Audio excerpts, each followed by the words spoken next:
Kalian pasti tahu Undang-Undang Dasar 1945 ini.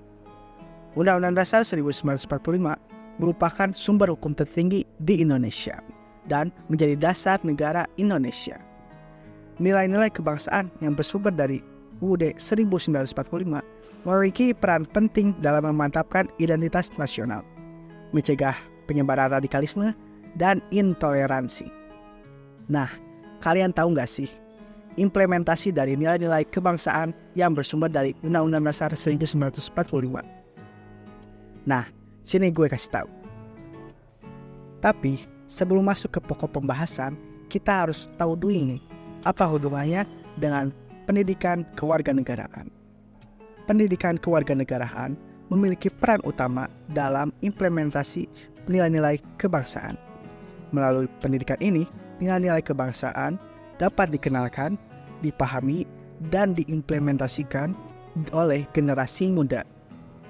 Pendidikan kewarganegaraan perlu ditekankan sebagai bagian integral dari upaya memperkuat kesatuan dan kemajuan bangsa Indonesia. Sekarang masuk ke implementasi dari nilai-nilai kebangsaan.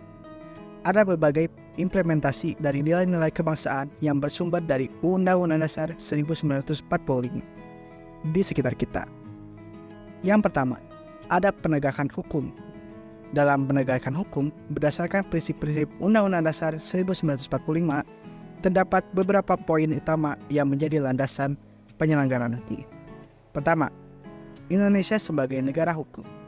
Undang-Undang Dasar 1945 menegaskan bahwa Indonesia adalah negara hukum, yang berarti bahwa segala tindakan hukum yang harus didasarkan pada hukum yang berlaku. Yang kedua, keadilan yang merata.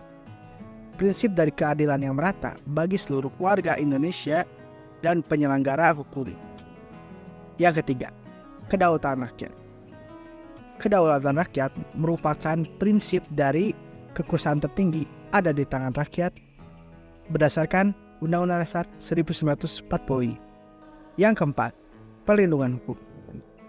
Undang-Undang Dasar 1945 menjamin perlindungan hukum bagi seluruh rakyat Indonesia yang menjadi prinsip penting dalam penyelenggaraan hukum. Setelah itu, ada implementasi oleh masyarakat. Peran penting partisipasi aktif masyarakat dalam kegiatan sosial, politik, dan ekonomi yang mencerminkan nilai-nilai kebangsaan yang bersumber pada UUD 1945 adalah: yang pertama, mendorong pemerintah untuk lebih transparan, akuntabel, dan responsif terhadap kebutuhan dan aspirasi masyarakat. Yang kedua, meningkatkan efektivitas, efisiensi, program-program sosial, politik, dan ekonomi yang sesuai dengan kondisi dan potensi masyarakat. Yang ketiga, membangun budaya politik yang demokratis, toleran, dan menghormati hak asasi manusia, keadilan, dan persamaan. Keempat, membangun masyarakat untuk memahami peran dan tanggung jawabnya. Keempat, membantu masyarakat untuk memahami peran dan tanggung jawabnya dalam mewujudkan kesejahteraan dan menjaga keutuhan bangsa.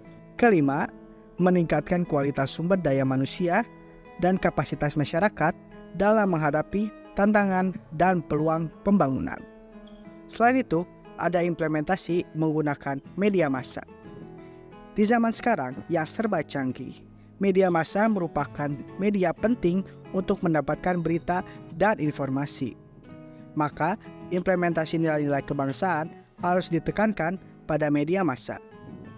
Peran media massa adalah menyebarkan informasi positif dan mengandung nilai-nilai kebangsaan pada media massa.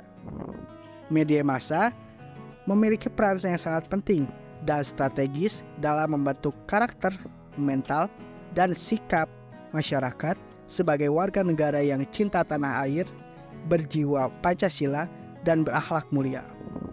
Oleh karena itu, media massa harus bertanggung jawab dan profesional dalam menjalankan fungsinya serta menghindari berbagai hal yang dapat merusak atau melemahkan nilai-nilai kebangsaan seperti hoaks, fitnah, provokasi, dan propaganda. Selanjutnya, ada implementasi dari institusi pendidikan. Institusi pendidikan merupakan media pendidikan yang menanamkan nilai-nilai kebangsaan kepada peserta didik, guru, orang tua, dan masyarakat. Institusi pendidikan dapat menyelenggarakan kurikulum, kegiatan, dan lingkungan yang mendukung pembentukan karakter, berjiwa Pancasila, dan berakhlak mulia. Institusi pendidikan juga dapat mengembangkan kompetensi kreativitas dan prestasi peserta didik dalam bidang ilmu pengetahuan, teknologi, seni, budaya yang bermanfaat bagi bangsa dan negara. Dan yang terakhir, ada implementasi kebangsaan dalam mewujudkan pelindungan hak asasi manusia. Pelindungan hak asasi manusia sesuai dengan Undang-Undang Dasar 1945 di Indonesia dijamin melalui beberapa pasal yang menjadi landasan hukum. Pasal-pasal tersebut mencakup jaminan perlindungan hak konstitusional warga negara dan masuk hak asasi manusia. Pasal 28J ayat 1 Undang-Undang Dasar 1945. Pasal ini menegaskan bahwa setiap orang memiliki hak untuk hidup, hak untuk tidak disiksa, hak kemerdekaan pikiran dan hati nurani, hak beragama, hak untuk tidak diperbudak, hak untuk diakui sebagai pribadi, dan hak untuk tidak dituntut atas dasar hukum yang berlaku surut. Hal ini menunjukkan jaminan perlindungan hak asasi manusia yang tidak dapat dikurangi dalam keadaan apapun. Yang kedua, Pasal 28J ayat 2 Undang-Undang Dasar 1945. Pasal ini menegaskan bahwa dalam menjalankan hak dan kewajibannya, setiap orang wajib tunduk kepada perbatasan yang ditetapkan dengan undang-undang dengan masuk semata-mata untuk menjamin pengakuan serta penghormatan atas hak dan kebebasan orang lain dan untuk memenuhi tuntutan yang adil sesuai dengan pertimbangan moral, nilai-nilai agama, keamanan, dan ketertiban umum dalam suatu masyarakat demokratis. Maka kesimpulan yang bisa kita ambil, implementasi nilai-nilai kebangsaan yang bersumber dari Undang-Undang Dasar 1945 merupakan suatu proses yang memerlukan keterlibatan aktif dari pemerintah, lembaga hukum, dan masyarakat. Implementasi nilai-nilai kebangsaan ini melibatkan revolusi mental untuk menyesuaikan nilai-nilai kebangsaan dengan kebutuhan dan tuntutan di masa kini dan masa depan. Pemerintah juga wajib melakukan pencegahan tindak pidana terorisme dengan langkah antisipasi yang dilandasi oleh prinsip perlindungan hak asasi manusia dan kehati-hatian. Dengan demikian, implementasi nilai-nilai kebangsaan yang bersumber dari Undang-Undang Dasar 1945 merupakan upaya yang holistik dan melibatkan seluruh elemen masyarakat untuk memperkuat kesatuan dan kemajuan Indonesia. Segitu saja yang bisa kami sampaikan. Terima kasih dan sampai jumpa.